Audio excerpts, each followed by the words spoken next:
આગળ વાત કરીએ વડોદરાની બરોડા ડેરી ચૂંટણીમાં ફોર્મ ચકાસણીની પ્રક્રિયા પૂર્ણ થઈ છે। કુલ 55 ઉમેદવારોએ ફોર્મ ભર્યા હતા, જેમાંથી 24 ફોર્મ રદ થયા। મેદાનમાં હવે 31 ઉમેદવારો વચ્ચે 18 માર્ચના રોજ ચૂંટણી યોજાશે। ભાજપ મેન્ડેટ જાહેર કરે તે પહેલા જ ડિરેક્ટરોની સોગઠાબાજી સામે આવી છે। અત્યાર સુધી 6 બેઠકો બિનહરીફ જાહેર થઈ। આ ઉપરાંત હજુ વધુ 2 બેઠકો બિનહરીફ થવાની શક્યતા છે। બિનહરીફ થયેલી બેઠકો અંગેની સત્તાવાર જાહેરાત બાકી છે। हमारे पास कुल 55 फॉर्म्स आए थे, जिसमें 28 तारीख को चकासनी शुरू हुई थी और वो सुबह 11 बजे से स्टार्ट होके 3 बजे खत्म हुई थी शाम के। तो उसमें हमने 31 फॉर्म्स को मान्य रखा है और करीब 24 फॉर्म्स को अमान्य किया है। तो अभी 31 उम्मीदवार हैं हमारे। तो गीर सोमनाथના સીમર ગામે પતિએ પત્નીની તીક્ષ્ણ હથિયાર વડે હત્યા કરતા ચકચાર મચી છે। આરોપી પતિને પત્ની પર અન્ય પુરુષ સાથે અનૈતિક સંબંધ હોવાની શંકા હતી, જેના કારણે બંને વચ્ચે છેલ્લા ઘણા સમયથી તણાવ અને બોલાચાલી ચાલતી હતી। રસોડામાં રસોઈ બનાવતી વખતે ઉગ્ર વાદ વિવાદ થતા આરોપીએ લોખંડના દસ્તા જેવા તીક્ષ્ણ હથિયારથી પ્રહાર કર્યો, જેના કારણે મહિલાનું ઘટના સ્થળે જ મોત નીપજ્યું। ઘટના બાદ આરોપી ફરાર થયો। પોલીસે વિવિધ ટીમો બનાવી ગણતરીના સમયમાં જ તેને પકડી પાડ્યો। દાખલ થયેલો છે। આરોપી પતિને પોલીસે ધરપકડ કરી લીધેલી છે। ઘરમાં પત્નીના ચારિત્ર ઉપર શંકા કુશંકા કરી અને ઝઘડો તકરાર કરેલી અને જ્યારે રસોઈ બનાવતા હતા ત્યારે બોલાચાલી થઈ અને એ વખતે લોખંડનો દસ્તો મારી દીધેલો છે। અમદાવાદ સીએ ફાઇનલનું પરિણામ જાહેર થયું। દેશમાં 10.97% પરિણામ, તો અમદાવાદ ચેપ્ટરનું 13.86% પરિણામ। જાન્યુઆરી 2026માં ફાઇનલ પરીક્ષા યોજાઈ હતી, જેમાં અમદાવાદના હર્ષ સોનારાએ ઓલ ઇન્ડિયામાં 9મો રેન્ક મેળવ્યો છે, તો અમદાવાદના નિમિષ શાહે ઓલ ઇન્ડિયામાં 27મો રેન્ક મેળવ્યો છે। અમદાવાદના સેન્ટર ગ્રુપ 1માં 872 વિદ્યાર્થીઓએ પરીક્ષા આપી હતી, જેમાંથી 178 પાસ થયા, જ્યારે અમદાવાદ સેન્ટરના ગ્રુપ 2માં 406 વિદ્યાર્થીઓએ પરીક્ષા આપી હતી, જેમાં 18 વિદ્યાર્થીઓ પાસ થયા છે। सीए इंटर पत्या पछी डे 1 थी ज मैं सीए फाइनल की तैयारी चालू कर दी थी। जेके क्लासेस हूँ रोज अटेन्ड करतो तो 3 कलाकना लेक्चर्स था। सो 2 वर्ष सुधी कॉन्स्टंटली अटेन्ड कर्या अने छेल्ला 1 वर्ष में कॉन्स्टंट रिविजन्स जेटला थई शके ए हूँ ट्राय करतो तो। मेहनत माटे मैं क्लियर करेलू कि मारे एक्जाम लीव पर जो एनी पहला मारे बधा सब्जेक्टने एकवार लेक्चर जोई लेवा छे अने पाछळना जे 6 महीना स्टडी लीव मळे छे एमां मने પહેલાના 3 મહિના મારે ફર્સ્ટ રિવિઝન પર ફોકસ કરું છું, જેમાં હું કન્સેપ્ચ્યુઅલ ક્લેરિટી અને બધા સબ્જેક્ટ ઇન ડેપ્થ ભણીશ। પાછળના 3 મહિના જેટલા વધારે રિવિઝન થઈ શકે એટલા રિવિઝન કરવા હતા। પંચમહાલના મોરવા હડફ ખાતે પંચાયત બેઠકોની ફાળવણી મુદ્દે બક્ષી પંચ સમાજમાં ભારે રોષ ફેલાયો છે।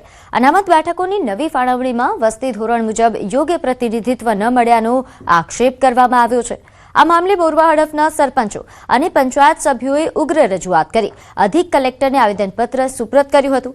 અગ્રણીઓએ જણાવ્યું કે સામાજિક અને શૈક્ષણિક રીતે પછાત વર્ગ સાથે અન્યાય થયો છે, જેના કારણે બારિયા સમાજમાં પણ નારાજગી વ્યાપી છે। યોગ્ય સુધારો નહીં થાય તો બક્ષી પંચ સમાજે ચૂંટણીમાં અસર બતાવવાની ચીમકી ઉચ્ચારી। એસટી સીટ કરવામાં આવી છે, ત્યાં એસટીના કોઈ કેન્ડિડેટ પણ આપણને મેળવવા હોય તો મેળવી શકે એવી પરિસ્થિતિ આજે મોરવા તાલુકામાં નથી। બીજા અમારા શેરા અને ગોધરા એ તાલુકામાં અમને થોડો ન્યાય મળ્યો છે, પણ મોરવામાં સતત અમારા વસ્તીને ધોરણે બક્ષીપંચને મોટો અન્યાય થયો છે। માનનીય કલેક્ટર સાહેબે અમને ઘટતું કરવાની વાત કરી છે। અમે ભારતીય જનતા પાર્ટીની વિચારધારામાં એમના અમે માનીએ છીએ, ત્યારે અમારા ભારતીય જનતા પાર્ટીના શ્રેષ્ઠ નેતૃત્વ પ્રદેશના પ્રમુખ સુધી અમારા ચૂંટાયેલા આગેવાનોને પણ મળીશું। પંચમહાલ જિલ્લાની જે અમારી બક્ષીપંચની અનામત સીટ 27 આજે મળવી જોઈએ એ 10 સીટોની જગ્યાએ જે 8 સીટો મળી છે, એમાં 2 સીટોનો પણ ઘટાડો છે। એના માટે પણ અમે કલેક્ટરને રજૂઆત કરી છે। સમાજમાં એક જ અવાજ છે કે એનો ન્યાય, યોગ્ય ન્યાય ટૂંક સમયમાં સરકારશ્રી આપે એ જ ખાતરી સાથે આવેદન આપ્યું છે અને મહોદયશ્રીએ અમારું આવેદનપત્ર પ્રસ્તુત કર્યું છે।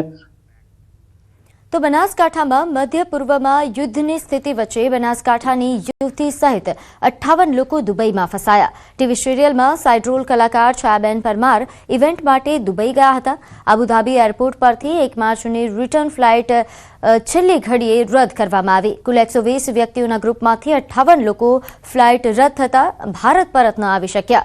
મૂળ બનાસકાંઠાના જાત ગામનો પરિવાર દીકરીની સલામતીને લઈને ચિંતાતુર બન્યો છે. ટેલિફોનિક સંપર્ક બાદ તમામ લોકો હાલ સુરક્ષિત હોવાની પરિવારે માહિતી આપી. તો છેલ્લા 3 વર્ષથી મુંબઈમાં કલાકાર તરીકે કામ કરતી હતી છાયા, જે 22 ફેબ્રુઆરીએ દુબઈ ગઈ હતી. મારી છોકરી બોમ્બે રહેતી હતી, સિરિયલમાં કામ કરતી હતી સાઇડ રોલમાં, અને ઇવેન્ટ માટે દુબઈ ગઈ હતી અને 1 તારીખની ટિકિટ હતી, પણ યુદ્ધ થઈ ગયું એટલે ટિકિટ કેન્સલ થઈ ગઈ.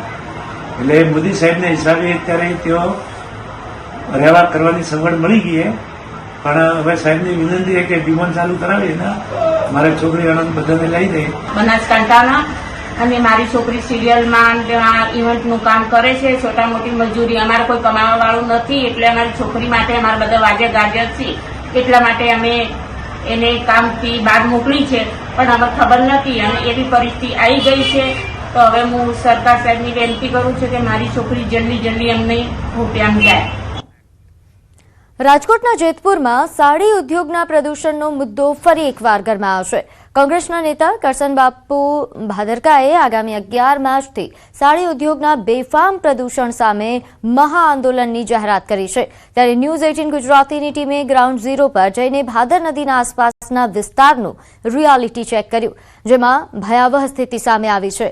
સાડી ઉદ્યોગના પ્રદૂષણના કારણે રબારિકા અને કેરાડી ગામ પાસે નદીમાં ખુલ્લેઆમ ઝેરી કેમિકલયુક્ત લાલ પાણી અને સફેદ ફીણ છોડવામાં આવી રહ્યા છે. રિયાલિટી ચેકમાં સામે આવ્યું કે ધુલાઈ ઘાટ પરથી સીધું જ પ્રદૂષિત પાણી નદીમાં ભળી રહ્યું છે અને તેની અસર ભાદર 2 થી પોરબંદરના સખાઈ ગામ સુધી જોવા મળી રહી છે, જેના કારણે ખેતીની જમીન બંજર બની રહી છે. સ્થાનિક માલધારીઓના જણાવ્યા મુજબ ઝેરી પાણી પીવાથી પશુઓના મોત થઈ રહ્યા છે અને ચામડીના રોગો ફેલાઈ રહ્યા છે. ખેડૂતોના કૂવા અને બોરવેલમાંથી પણ લાલ પાણી નીકળવા લાગ્યું છે, જેના કારણે વિસ્તારમાં રોષ ફેલાયો છે. સ્થાનિકોએ આક્ષેપ કર્યો કે પ્રદૂષણ છુપાવવા નદીમાં જળકુંભી ઉગાડવામાં આવી રહી છે. બીજી તરફ ડાઇંગ એન્ડ પ્રિન્ટિંગ એસોસિએશનના હોદ્દેદારો દાવો કરી રહ્યા છે કે તેમના 1560 કાયદેસર એકમોનું એક ટીપું પણ પાણી નદીમાં નથી જતું અને ગેરકાયદેસર એકમો સામે તંત્રે કડક કાર્યવાહી કરવી જોઈએ. લીધેથી અમે નદીમાં માલ, ઝીણો માલ કે મોટો માલ અમે આવતા બંધ થઈ ગયા છે. એને કારણે તરીકે પાણી પીએ તો અમારો માલ મરી જાય છે. અમારી માગતી એમ છે કે જો સરકાર આ બંધ કરાવે તો આ માલ ધોવા ખેડૂતને સમજાઈને સારું, નકર નુકસાન જ છે ભાઈ. વારંવાર જેતપુર રજૂઆત કરવા છતાં હજી આ કેમિકલયુક્ત પાણી બંધ નથી થયું. બસ મારી એટલી વિનંતી કે વહેલી તકે આ પાણી કેમિકલયુક્ત પાણી બંધ થઈ જાય. આજુબાજુની તમામ નદીઓની તો આજે ઠેક ઠેકાણે પાણી લાલ જોવા મળે છે. આજે ખેડૂત લોકોના કૂવાની અંદર અને દારની અંદર પણ પાણી લાલ જોવા મળે છે. તો ખેડૂત લોકો આજે જે એની ઉપજ કરી રહ્યા છે એ ઉપજની અંદર ખૂબ જ ઘટાડો થઈ રહ્યો છે. ઘણા બધા લોકોએ અરજી કરેલી છે. આજે વર્ષોથી હાલેલી આ સમસ્યાને ડામવાના પ્રયાસ ઘણા બધા લોકોએ કરી રહ્યા છે, કારણ કે 95% બીમારી પાણીથી આવતી બીમારી છે. અને આ જ પાણીને જો સારું કરવામાં આવે અને લાઈવ પાણી તરીકે જો આ વહેતું રાખવામાં આવે તો આ પાણીથી ઘણી બધી બીમારીઓ જઈ પણ શકે. ભાદર નદીની અંદર એક ટીપું અમારું પાણી જતું નથી, પણ જે લોકો અમારા સભ્યો ન હોય, અલીગલ કામ કરતા હોય, એવા લોકોનું પાણી જતું હોય અને બદનામ જેતપુરના ઉદ્યોગને કરે છે. અને અહીંયા અમે 80,000 માણસોને રોજીરોટી આપીએ છીએ અને અમને ખોટા બદનામ કરે છે. અમે આ પોલ્યુશન નિવારણ માટે જે 50-60 વર્ષથી આ ઉદ્યોગ ચાલે છે, પણ એના નિવારણ માટે અમે લાખો રૂપિયા, કરોડો રૂપિયા ખર્ચા કર્યા છે. અમે એક ટીપું પાણી ભાદરમાં ઠાલવતા નથી.